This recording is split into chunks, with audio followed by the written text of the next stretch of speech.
Hello, Slater Crusaders. 'Tis impeachment day. In short, this has been a total hack job from the start. The left built up this terrible phone call, and then Trump released the entire phone call, and everyone just saw whatever they wanted to see. If you hated Trump already, then that phone call was the worst thing you've ever seen in your life. But you decided that before you even saw the transcript. So what's the matter? You decided that the day he was elected. You've been looking for something for 3 years. And honestly, deep down, you're upset that this is the best thing you could get him on. After 3 years, this is the best you got. The analogy I came up with recently is that this is the last poker hand of the night because the election's coming up, right? So the Democrats can't wait for Trump to do something impeachable forever. So time's running out. So it's the last hand of the night, and they're hoping for a good hand, and they were dealt a pair of threes. It's not nothing. It's not a totally nothing hand, but you're probably not going to win with that hand. But again, it's the end of the night. So the Democrats, they got to move forward, and they bluff. You got to bluff hard on a pair of threes. Bluff and pretend that this is the greatest hand that's ever been dealt. And you really got the president on this one. This is the greatest constitutional crisis in American history. It's not. And I guarantee you that the Democrats behind closed doors are ticked off that after 3 years, this is the best they could get on the president, but they have to roll with it because they have to hang an eye around his neck going into the election. They have to hang that eye. Oh, how can you vote for an impeached president? Not understanding, still, after 3 years and a year of election prior to 2016, not understanding that this will just embolden Trump and it will inspire Trump supporters even more. They think hanging an eye around his neck is going to be bad. It will help him. This whole thing, I guarantee you from the start I said this whole thing is going to backfire on the Democrats if it hasn't already. This will all help Trump in the end. The problem for our country is, and this is what we're going to talk about next with the Hillsdale College professor, is it's cheapened the word impeachment. Now every president's going to be impeached. And our founders specifically, purposefully set a high bar for impeachment. And now it's been cheapened to, I don't like you. I disagree with you. Every president's going to be impeached now. And the words lost all of its weightiness. So that's the first point. First point, this is all really stupid. Second point, this will help Trump. Here's the third point. This is a clip from the guys on Fox and Friends, shocked that Trump's polls, or I should say that the polls are above 50% of people support impeachment. Here's their reaction. The Fox poll came out, and I was stunned by this. It says 50% of the country want the president impeached. I was stunned to see that that's the number because I thought that things were trending away, although the president's approval rating did tick up in the same poll. So it's almost like a split personality. So that's a Fox News poll. It's just one poll. I've also read stories about how if you average out all the polls together, then for the first time, there's a majority of people against impeachment and removal. But that's not the point. The point is, for all these commentators out there, have you learned nothing from 2016? What was the main lesson from 2016? That the polls are always wrong. Stop listening to polls, for the love of Pete. The social forces that elected Trump in 2016 have not changed. They might be even greater now than in 2016. And one of those social forces, if not the greatest social force of all, is this pressure to not like Trump. You're not supposed to like Trump. He's bad, and if you like him, then you're bad.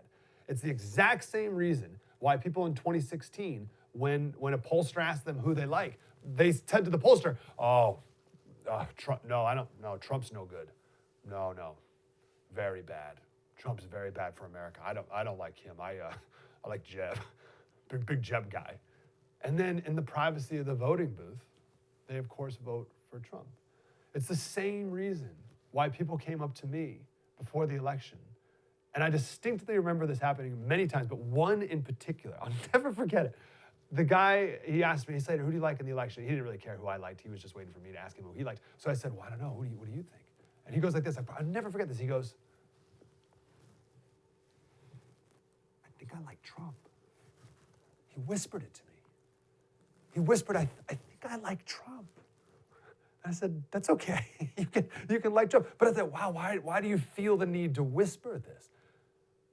I had a cab driver in Chattanooga, of all places, say he had people looking in his cab who would look over their shoulder to see if anyone could hear them say they liked Trump.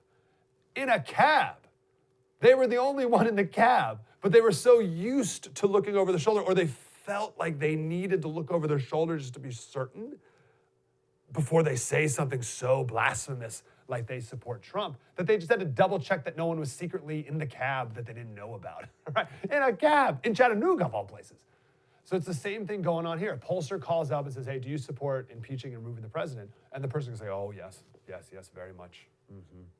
Oh, yes, he's very bad. Bad, orange man bad. Don't like him at all. And then behind the scenes, of course I'm gonna vote for him again. He's great, I don't think he should be impeached. Stop paying attention to the polls. The social pressure in polls is so strong to say what you think you should say. Even if no one's gonna hear your answers, you just wanna make sure you say the right thing. You wanna make sure you say the socially acceptable thing, even if it's just to the person on the phone asking the questions. So that's the third point. Stop listening to polls. Have you learned nothing from 2016? Finally, the people who are answering these polls, they have no idea what they're talking about. So why would you, watching this right now, you informed person, why would you be influenced by them? Don't be influenced by the polls. Don't let polls change your mind. I don't care if 99% of people say something that's wrong. That doesn't influence me at all. It shouldn't influence you either. So why do we even care about polls? But certainly don't be influenced by them. People who answer them don't know what they're talking about. Have you ever seen Jimmy Kimmel's Man on the Streets? What's he calls it? He calls it lie witness news or something like that. Most people are idiots. These are students at USC, okay? Apparently a college so good that people bribe millions of dollars to try to get their kids into. And these kids are asked if they know the Pledge of Allegiance. Pledge allegiance to the flag of the United States of America. Damn, now I'm lost. Do you know the Pledge of Allegiance? I think so. Let's go for it. I pledge allegiance to the flag of the United States of America and to the republic from which it stands, one nation, under God, indivisible, for service, justice, and for all, or something like that. Close. I pledge of allegiance to the flag of the United States of America under one... Wow, this is embarrassing. It's all good. Look it up. No one knows the pledge, Mike. No one knows the pledge, Mike. No, I pledge allegiance to the flag of the United States of America. To which it stands? No. Do you know the Pledge of Allegiance? No, I'm not. Definitely not. What? I mean, when I was a kid, yeah, sure. I pledge allegiance to America. And what's the next one? There's 6 minutes of that, by the way. Listen, nobody knows the Pledge of Allegiance. You think people are going to understand the intricacies of an impeachment vote and can define or defend the articles of impeachment as drawn up by the House Judiciary Committee and understand how a Senate trial works for removal of office? No one has any idea how that works. All they know is that they should say Trump is bad. So yeah, remove him from office. Now, to be clear, I'm not advocating for a literacy test when voting, although maybe. But a follow-up question, when a pollster asks, do you think the president should be impeached or removed? A simple follow-up question should be, okay, so the person says, yes, he should be removed. I just want one question the question should be, name one fact about the impeachment. Just name one fact, not an in-depth analysis, just something. You just have to say the word Ukraine. Just say, like if you say Burisma, you're way ahead of the game. Something, anything, to prove that you have even a tangential passing knowledge of what's going on here, other than orange man bad, yeah. And you say that people say that just because they feel like that's the socially acceptable thing to say. We've done this before, people. 2016 wasn't that long ago. So, 1, this whole impeachment nonsense is based off nothing. 2, it's going to help Trump in the end. 3, the polls are all wrong, always. And 4, no one has any idea what they're talking about with impeachment. What I do know is if you want Trump reelected, today, impeachment day, it's really not a bad day at all. Coming up next, Professor Adam Carrington from Hillsdale College. We're going to talk about the history of impeachment, and we'll talk about what's next in the Senate side. True story with Mike Slater. More coming up.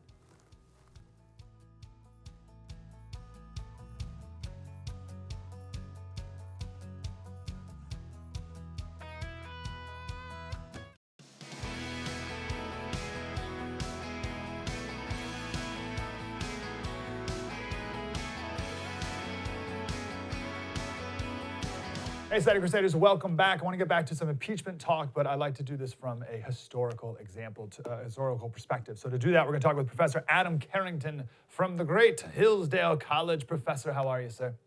Doing great. We're in the midst of finals and finishing up a great semester here. Nice. Well, it's good. I want to talk a little bit about Hillsdale at the end of our conversation here because I'm so impressed with what you and everyone does there. You guys are doing great work. I'm jealous of those of your students.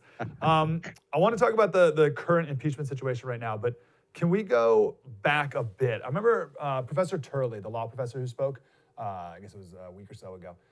He spoke about the system of impeachment that they had in England and how it was too broad and therefore abused, and you could impeach anyone for any reason whatsoever, versus what our founding fathers envisioned here in America. Can you speak to that for a minute?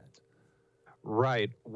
And a way to maybe to get at it is to say that at one point in the Constitutional Convention, one of the standards for impeachment was suggested to be maladministration, basically doing your job badly. And I'm glad there isn't an impeachment article for my job on that. And what that turned into was a way of being so broad that the partisanship that they knew would be a part of this process almost undeniably, and we're seeing that now, would basically be too broad to basically just go after anyone for any reason. Say, you didn't do your job perfectly, you're out. And so when they thought of high crimes and misdemeanors, they were certainly saying, whatever the offense is, it has to be much higher than merely we thought you didn't handle your job entirely properly. And I think Dr. Turley was trying to point that out in saying that these standards can't just be disagreement with how you handled your job. That being said, I remember Turley talked about our founders debated impeachable offenses as corruption, betraying his trust to a foreign power, negligence, lying, oppression. So they debated all this. But then they narrowed it down, high crimes and misdemeanors. Is that still too vague? Right? Are you surprised that the founders didn't make it more specific? And do you find this to be a high bar or like a medium bar to jump over in order to impeach a president? If we're going to do the bars, then that's, I think, a good way to put it. It probably is a medium bar because it isn't merely did we disagree with your job, and it isn't saying necessarily that he had to commit treason only or a felony only. It does leave open some space for a gross abuse of your legitimate power, that if a president was in his discretion using power that he's given, but using it for something that is grossly an abuse of it, then he leaves that open. Or the founders left that open. But it's not quite the same thing as merely if they'd left it at treason and bribery, which treason is the really interesting thing. We throw around treason so nonchalantly right now, both sides of the aisle. The Constitution and the founders knew that accusation was so charged that they needed, it's one of the few, if only, crimes that get defined in the Constitution itself. But they thought that wasn't enough. So it's sort of a medium bar, I think, to summarize what you said. What did they mean by high crimes? What's a high crime? There is where the debate comes in. So Republicans, and by the way, I think Republicans and Democrats have been somewhat consistent between now and the Clinton impeachment. Republicans in both instances said high crimes and misdemeanors generally needs to be illegal activity, something you could prosecute in a court of law. Democrats have said both times, at the Clinton and this impeachment, that it can be a gross abuse of power in addition to a violation of the law. I think if you look at, and there's debate on this, I'll admit, but if you look at the records of the Constitutional Convention and elsewhere, I think they were, and if you look at the Federalist Papers, I think they were leaving room for both. But high crimes is saying not merely any abuse of power, but one that would, Hamilton said in Federalist 65, violate the public trust and make it so it's not merely we say you did something you shouldn't have done, you've done something that makes you unfit for office. That's what a high crime, I think, is as compared to just, say, a regular crime as far as what the founders were talking about. Was that a term, high crime, was that a term used often back in the 1700s?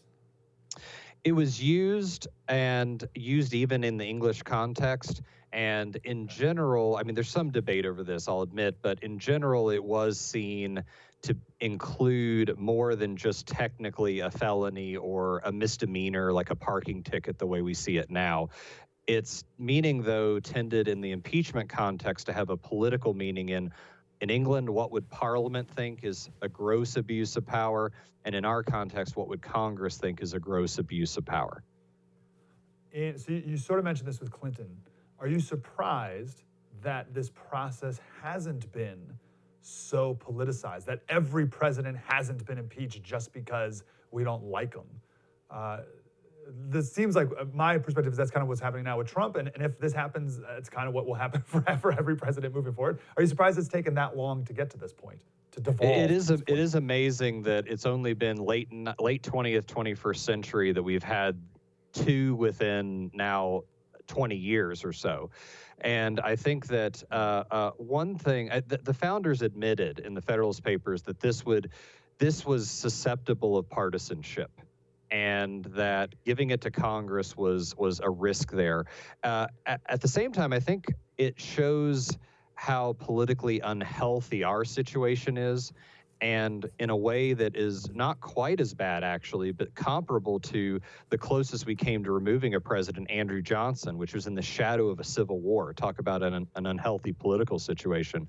And I think the reason it hasn't happened all the time is there's been at least a recognition that this is, as some people have called it, the nuclear option, and that this is a undoing of the normal way of doing politics, elections, debate, trying to go to the voters on these issues, and that by doing it this way, you really need to do it in the most serious and egregious sorts of situations. And the fact that it is starting to become more common, I think, is saying that our politics is in a much less healthy place than it is the norm for American political history, because Congress doesn't see that check on itself as far as when it should and shouldn't do this. Yeah, at least the founders were wise enough to put a higher check in the Senate too, right? It's not just up to the House, at least. Those guys are smart. Let's speak about Andrew Johnson for a second. Go ahead. Do you have something to say about that? Well, I would just say, and I think that sometimes part of the way that this system is so effective is how bad we think impeachment is. All impeachment is legally is accusation. And we all know that to be accused of a crime is nothing approaching being convicted. But the fact that we think impeachment is so bad, I think, is actually a testament to the system that we haven't degraded to that instance. Think how easy it is to get charged with a crime and how hard it is to be convicted. But we think impeachment is terrible. I think that shows the wisdom of the founders that even now, a system that is merely an accusation against the president is still seen as pretty extreme and a pretty extreme way of going about politics. That is such a brilliant point. Holy cow. I love to define terms. That's why I'm asking you about high crimes and things like this. I've never thought to question the meaning of the word impeachment. So I'm looking up the etymology of the word. So impeach means to impede, hinder, prevent, to cause to be stuck. Oh, here's in law, to accuse, to bring charges against. Wow, you're right. We've put this impeachment. We put impeachment on this like horrible pedestal. I guess it'd be the opposite of a pedestal. But it's nothing more than, you say, nothing more than an accusation. Wow, that's on us, not our founders. Yeah, it is, and it's only the trial where the senators with a 2/3 majority would have to decide whether to convict and remove or not. But I'm saying that because we have made impeachment itself such a pariah or such a nuclear option, I think that shows the wisdom of the founders in that even in our toxic political times, mere accusation is still considered something very controversial that has to have a high bar. Wow, such a good point. Okay, I got about 2 minutes. Let's talk about Andrew Johnson for a second, because on that, you hear Andrew Johnson got impeached, and because it was so long ago, I think, oh well, that had to be a really big deal. We romanticize the past. It's like, wow, he must have done something really, really bad. And I never was curious about it until last time we talked. And I looked it up. I was like, oh, this seems kind of a low bar too. This seems kind of political for the reasons why he was impeached. Can you give us a quick background of his story? Yes, politically what was going on was he was never supposed to be president. He was an attempt to get some Southern Democrat or other Democrat support under Lincoln. Lincoln was supposed to be the president, then Lincoln's assassinated, and Johnson wanted a much more moderate reconstruction of the South post-Civil War than the Republican Congress, and they came to such loggerheads that in many ways that fueled the anger at him. Particularly what he was impeached for is, one, talking bad about Congress. Imagine if that was really an impeachable offense.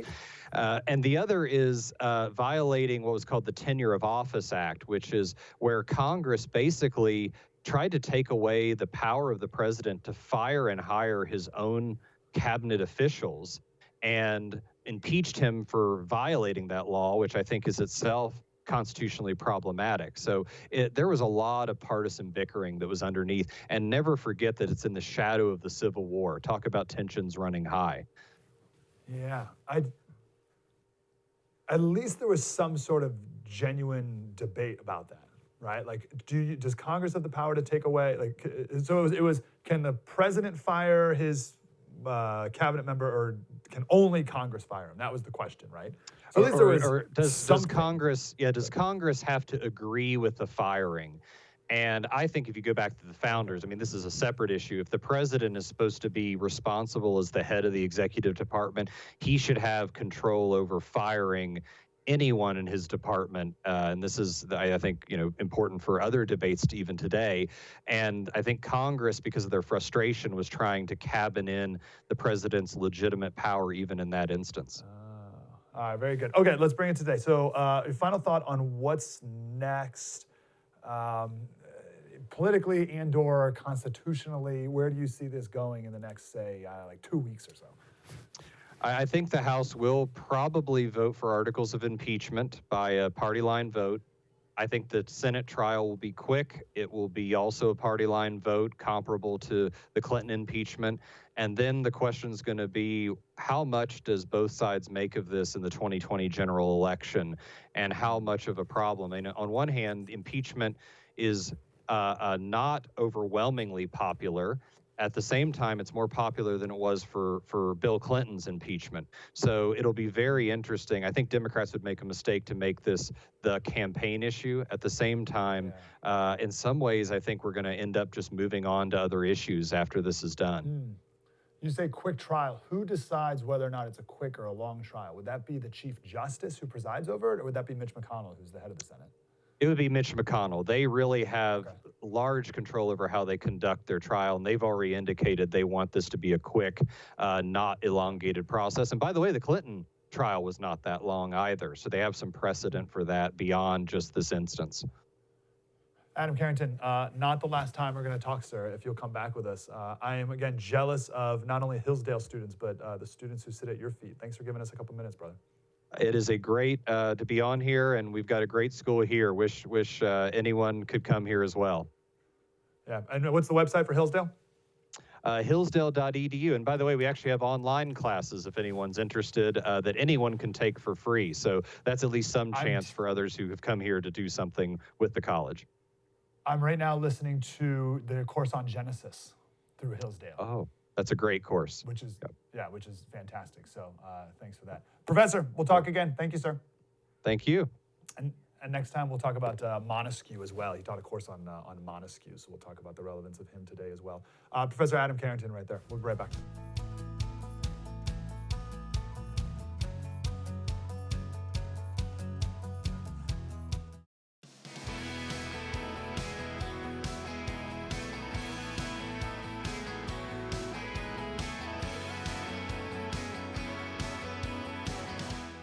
Hey, Senate Crusaders, welcome back. We're definitely going to talk to Adam Carrington again. That guy is awesome. I want to change gears here a little bit. This is a tweet from a former Clinton and John Kerry advisor. He says, "Can you give me a good reason why one person should have $1 billion?" Yeah, I'll answer that. None of your business. It's none of your business. That's all that matters here. We can do, and we will here, a full economic analysis and provide proper perspective on that amount of money. But the only answer that matters is none of your business. It's none of your business. The left keeps preaching on wealth inequality, and for years still, no one has ever once given a reason why it's bad. No, they just assume that, and people fall for it. They just assume that wealth and income inequality is bad, but no one's ever articulated why, other than envy, which is what it really is. It's just envy. It's not fair that Bill Gates has so much money and I don't, and I have to work so hard for my little amount of money. It's envy. It's lack of contentment. It's lack of gratitude, and it's envy. The LA Times a couple months ago, they did a story about Jeff Bridges. So Jeff Bridges has a house in Malibu. He inherited it from his dad, Lloyd. And the taxes on that house are the same as when his dad bought it 70 years ago. So his dad probably bought that house for $10,000, right? So the taxes are nothing. The taxes are like $50. And the LA Times made a big deal that Jeff Bridges rents out his house for $16,000 a month, and the property tax rate that he has to pay, or the property taxes that he pays, are so low. And when that story came out, my economic analysis at the time was the exact same thing. None of your business. None of your business what he does with his house. It's not your house. His dad made a smart financial move a long time ago. The taxes are X.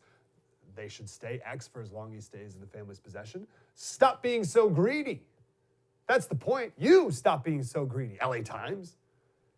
Isn't it funny how it's Jeff Bridges who's greedy for wanting to keep his money, but it's never greedy when the politicians want to take more of it from you or from him. That's not greedy. That's noble and wonderful. But Jeff Bridges, is so greedy. None of your business, not your house. This article went on to talk about some other billionaire's home and how many bedrooms it has and how much they rent it out for and all that stuff. Doesn't matter. None of your business. Doesn't matter how big it is, how expensive it is, how much they rent it for, how many bedrooms it has, how many acres it's on, what profession the owner had or has, where it's located. None of it matters. It's none of your business. Remember, I used to make economic arguments on that point, and it just hit me. That was this article. It was this LA Times article a couple months ago. And it hit me as, it doesn't matter. None of these, I'm going to make the economic argument. It's good to know them. But it doesn't matter. It's none of your business. Because when you're making policy based off of envy, you are guaranteed to come up with terrible policy. So that's the first order of business. Now, let's pretend it is our business. A couple points. How did Bill Gates get his money? How did all billionaires get their money? At least the billionaires in America. How did they get their money? Let's focus on Bill Gates because he's like the poster guy for this. But it's true for all of them. He created a product that changed the world, changed everyone's lives immeasurably, right up there with some of the world's most important inventions, the personal computer. And because of that, you voluntarily handed money to him in exchange for his brilliant product. It was a mutually beneficial voluntary trade. Mutually beneficial voluntary trade. No one forced you to make it. No one forced you to buy his computers. You did so voluntarily, and your life is better for it. That's why you did it voluntarily. And a lot of people did this over and over and over and over again. You gave him a little bit of money. Your neighbor gave him a little bit of money. Everybody gave him a little bit of money. And for him, it added up to a lot of money. So what's the problem? What's the problem? Oh, you want all of that money. Oh, that's the problem. So the problem is not that he has a lot of, the problem is that you want all that money. Okay. Then create a company like Microsoft. Create a company like Microsoft and you can have all of that money.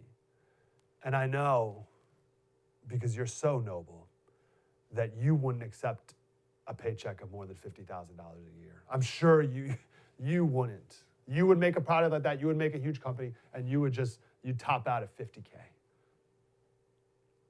So, first, none of your business. Second, he got his money through mutually beneficial voluntary trade.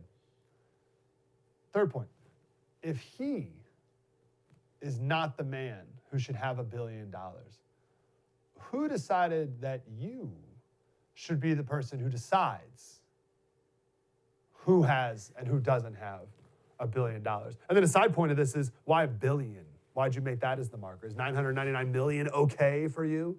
Obviously not. Billion is not a problem. So billion is just an arbitrary number. So what's to stop you or anyone else, whoever has this power, from making it 500 million or 100 million or 1 million or 100,000? All right, so what's that limit? What's that arbitrary limit for you when your envy is no longer on fire? And then who put you in charge? And it's interesting to see how the politicians, or I should say the people who say that politicians should control who has all the money, it's crazy, often seem to be politicians. Weird, huh? So it's not about money, it's about power. Because the left thinks everything is a power struggle. It's part of the idea of being a progressive. Everything is a power struggle. Men, women, black, white, everything is about power. So to them, it's the evil forces of big business, evil, terrible big business, and then the noble, enlightened forces of big government. And it's a power struggle. And the people in big government want the power. So the question is, who do you trust more? Who do you trust more? Bill Gates has never taken anything from me. Never once. He's never forced me to do anything. The government forces me to give them money all the time. Government has a monopoly on force. I don't trust them. Businessmen can only desperately try to get me to hand over money to them. There's a big difference between those two things. And then final point for now, whatever number we're on, perspective. I heard the other day, it was in some progressive something, I forget, and it said that if American billionaires were their own country, then this country would be the 8th largest in the world. And I'm not sure what the point of that is. I don't know what they want us to gather from that, other than envy, right? But again, that's not an argument. That's a fact. I'll accept it. I don't know if it's true or not, but I'll go with it. So it's a fact, but it's not an argument. It's just envy. Really, what I get from that is America's awesome. That was my first thought. It's like, oh, cool, America's awesome. Look at we have all the wealth producers in the world. They're right here, great. Let's make sure we keep it that way, our free market system. But let's add a little more perspective on top of that. If you took all of Bill Gates' wealth, not just income, but wealth, took it all, boats, houses, cars, everything, you could fund the federal government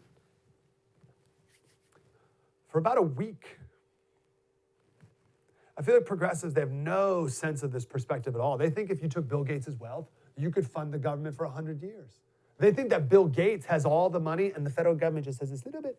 It's the other way around. You could fund the federal government for a week. And then what? Then what do you do? Oh, I just move on to the next billionaire, right? And then you move on to the next and the next and the next. Okay, great. You take all the wealth. And this is an impossible thing because like most of their wealth is tied up in companies. So you'd have to sell off all their stocks and everything. Right? But even hypothetically, you took all the wealth from billionaires, all the billionaires in America. You could fund the federal government for 8 months. Then what do you do? How about that perspective? I'll end with Matt Walsh. He said, he's quoting, he said the government takes $4 trillion in taxes, $4 trillion from its citizens every year, but justice will not be served until it takes even more, is an actual position held by some people. That's just a couple economic points we can go on forever. The bottom line is, to answer the original question, can you give me a good reason why one person should have $1 billion? None of your business. Coming up, one of the most disturbing stories I've ever heard. Moms, dads of younger kids. I need your help. I need your help and I need your insight with this. That's next. True story with Mike Slater.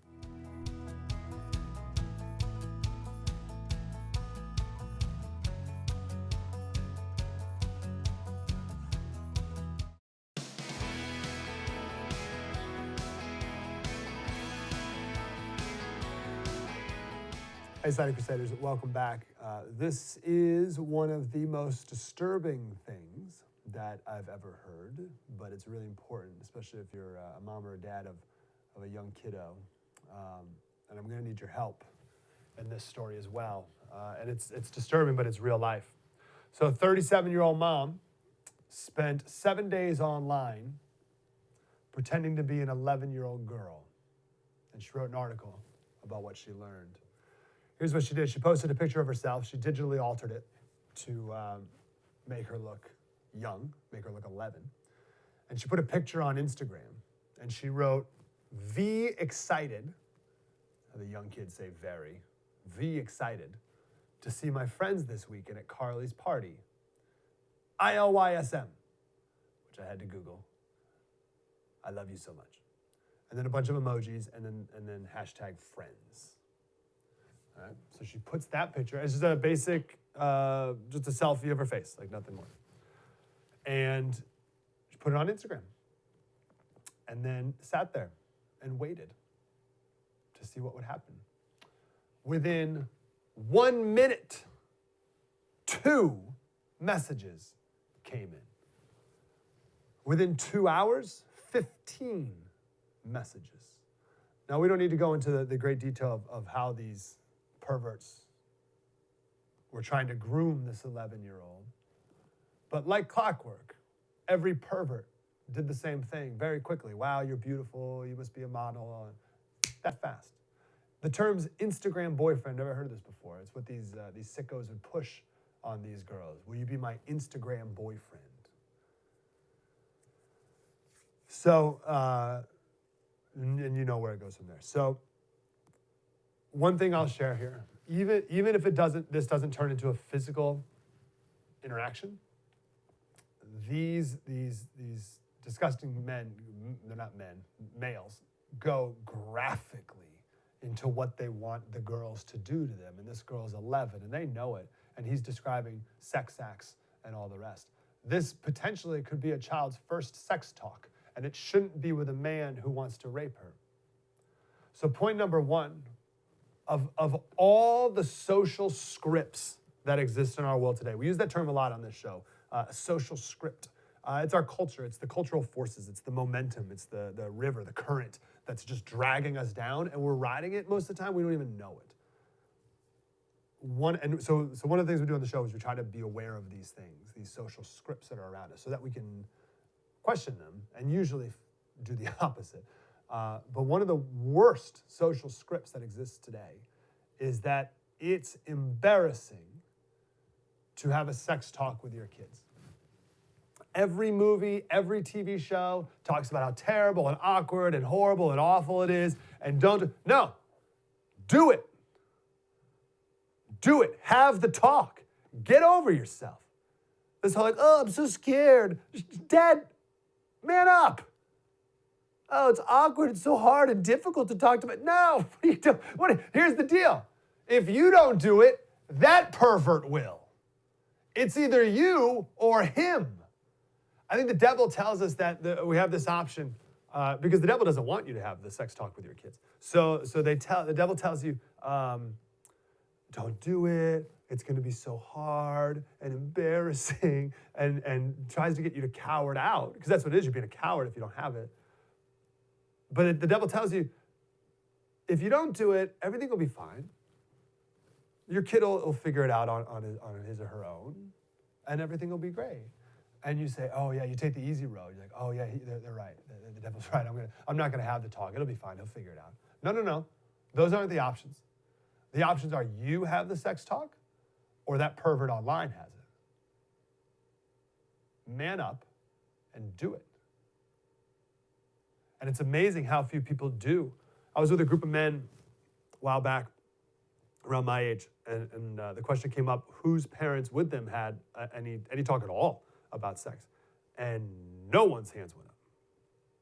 No one's parents had an appropriate talk about this.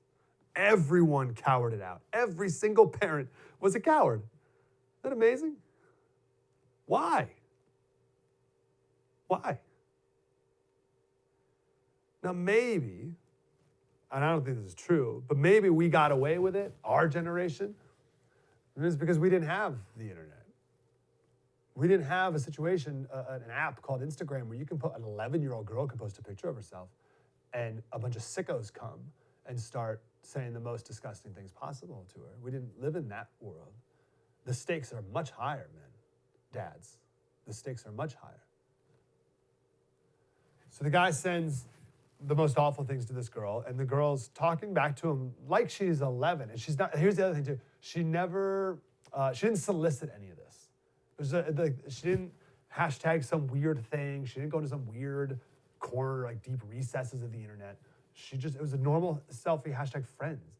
And then all the texts you can see here, all the texts are very like, what, huh? Like she's 11. So this mom's talking to some guy or texting some guy, and then all of a sudden, an incoming Instagram video call comes in. I didn't even know that was a thing. So the 37-year-old mom puts on her hoodie and turns down the lights. Now, I should say she's in a room with a couple law enforcement guys. And at this point, one of the guys has to leave. He says he can't take it. Once one of the calls comes in, he's like, I can't even, this is awful. And I've talked to a couple of my friends around law enforcement on different sides of it. And one of my buddies worked in the child sex crimes unit for a long time. And I'll never forget, I said, we were at our house, and I said, how prevalent is this? Child pornography specifically, how prevalent? And he said, oh, someone in this neighborhood has a bunch of child porn in their computer. I said, what are you talking about? He's like, oh yeah, someone like within like a block or two here. Another guy was telling me he's in the prosecuting side, and he said there's only one woman in his office who can handle this stuff. And she's a Christian, and somehow she can do this incredibly important and necessary part of law enforcement, and it doesn't absolutely destroy her like it does everyone else. So anyway, at one point, one of the guys had to leave. He couldn't take it. So end of the story is 2.5 hours. 2.5 hours after this picture, this 11-year-old girl who wasn't soliciting anything had 7 video calls, ignored 24 others, so 31 video calls, and 17 men texted her, and 11 of them sent pictures of themselves to an 11-year-old. So what do we do with this? First, again, parents, talk to your kids about sex before anyone else does. And it's going to be younger than you ever planned on doing it. That's the other thing. Because you may be like, oh, I'll do it. I'll do it when they're 16. Like, wow, you're way too. You're like 6 years too late. You're maybe 8 years too late. You got to do it way younger than you ever planned on. And don't listen to the cultural script that said it's awkward and embarrassing. It's not. Just do it. You're the parent. You're the adult. Your kids are begging you to do it. They desperately need you to do it. Don't let them down. Again, if you don't do it, these perverts will. Second, you have to monitor their social media or not even allow them on it at all. Start from there. Start from the default. Because again, social script. Oh, your kid needs a phone. Every kid needs a phone. Why? What are you talking about? No kid needs a phone. Oh, what if they're lost? All right, give them a dumb phone, right? That doesn't have Instagram on it. Kids shouldn't have phone. We'll talk more about. We've talked about this a million times before. People who built these social media companies who are saying they don't let their kids. They're like, oh no, I would never let my kid have Instagram. You made Instagram. Oh yeah, it's terrible. It's awful. I would never let my kids. What? So fight that cultural script that says, oh, every kid needs a smartphone. Fight that. Start with the premise of no, of course they shouldn't have it. I don't know the boundaries that you want to put on it, but as far as I'm concerned, my house, my phone, my internet account, you're my daughter. son to, but you're my daughter. So no fun. Because you, men, must view these people out there as personal enemies to you. And they're in your house. They're in your house. Their influence is literally in your home right now. And daughter, I refuse to let them hurt you. You can roll your eyes all you want. Do whatever you need to do to get out of your system. You'll thank me later. And I think of the girls who have already had this happen to them, right? The 11-year-old girls who don't know how to talk about it, who keep it inside, who feel ashamed about being solicited and being sent these pictures and they don't know what to do. How many 11-year-old girls are out there who are quietly suffering with this right now? And I had no idea that it was this prevalent. So anyway, friendly reminder, parents. So this mom, she ends the story. Her daughter in school was learning about expressions. And her daughter said, Mom, do you think that ignorance is bliss? This is a great example, again, of how we question everything on this show, especially sayings like this, expressions like this, that we've just heard forever, but I've never really thought anything of. I've never questioned them. Ignorance is bliss. I've just went with that. I've said it a million times. Ignorance is bliss. What a funny expression, though, if you really think about it. Is it? Is ignorance bliss? So one of the main principles of the show, maybe even the theme of the show, is we always ask, perhaps the opposite is true.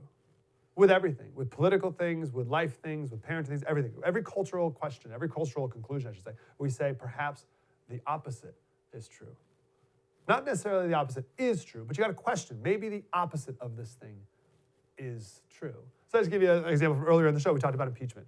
The prevailing opinion from the media and everyone is that impeachment will crush this president. So you think, okay, that's what they're saying. Perhaps the opposite is true. Perhaps impeachment will help this president. And I think that happens to, in fact, be true. So what's the opposite of this? What's the opposite of ignorance is bliss? Ignorance is misery? Maybe. But I like the mom's answer. She said, no, honey, I don't agree with that. Knowledge is a gift. Not ignorance is bliss, but knowledge is a gift. I didn't know things were this bad and our kids were this much at risk. So I'm grateful for this mom for the knowledge. Coming up, perfect follow-up to this truth. There's a man who robbed some banks, went to jail, realized that knowledge is indeed a gift, and then made his own second chance. We'll tell you that full story next. True story. Mike Slater. More coming up.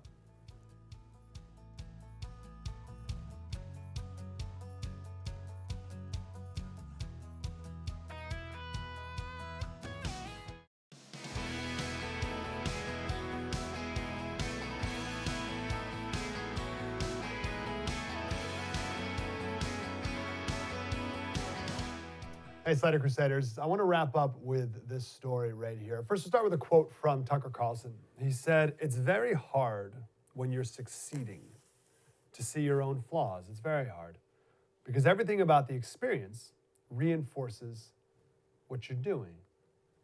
So I just know, of course, I'm making mistakes. It's just harder to see what they are." I like that quote very much. It's very humble. It's very self-aware. But it's an interesting part of life that someone can be succeeding, winning in life, succeeding, and be very wrong. Morally wrong, factually wrong, and just overall be a very bad person and still succeed. Whatever the worldly definition of success is, right? I think a beautiful wife, lots of money, multiple houses, whatever success looks like, a bad person can still have all of that. That's interesting. But the hardest part is that when you are succeeding, by even worldly standards, the hardest part is to be self-aware enough and say, oh, wait, that doesn't mean I'm right. And it certainly doesn't mean I'm righteous. We need to have a course correction here, right? It's hard to do that when you got the money pouring in. It's hard to reflect, hard to take that time. And I'm grateful that Tucker is aware of that. That's pretty impressive. It's easier to course correct after you've hit rock bottom. Right? When you're bankrupt and addicted and on the streets or in the hospital, you can look around, you can see things aren't going well. But when things are going well, who's going to be there or what's going to be there to slap you around and say, you're doing it wrong? You say, no, what do you mean I'm doing it wrong? Everything's going great. So this is a message to those who are flying high. You might be doing it wrong. Well, that's hard to hear. Interesting to think about. But I got a good rock bottom story. 20 years ago, Robert Van Sumeren, 19 years old, he lived in Michigan, robbed a couple banks. He was sentenced to 6 years in prison. He said, I was terrified. I thought my life was finished. I felt lost and wondered how I'd ever get through it. When he was 18, his parents got divorced, moved away his senior year of high school, and he had to cope with his own. And he admitted maybe most 18-year-olds could have handled it a little better than he did, but he didn't handle it well. He couch surfed with friends for a while, ended up sleeping in the woods, ended up sleeping beneath a tree in a local cemetery, started drinking, then started taking drugs, and then shoplifted, and then robbed a convenience store with a BB gun, and then a couple banks. He got arrested. And in prison, started making good decisions. So he was released after 6 years, then went to community college, then law school. And 20 years, almost to the day, he was sworn in as a lawyer by the same judge who sentenced him to 6 years in prison 20 years ago. That's the guy 20 years ago. That's the judge who sentenced him to 6 years in jail. The new lawyer said he wants to serve the community that he once stole from. I love a good redemption story. Study Crusaders, hope you enjoy Impeachment Day today. We'll recap all the ridiculousness from the House floor on tomorrow's show. True story, Mike Slater. Spread the word.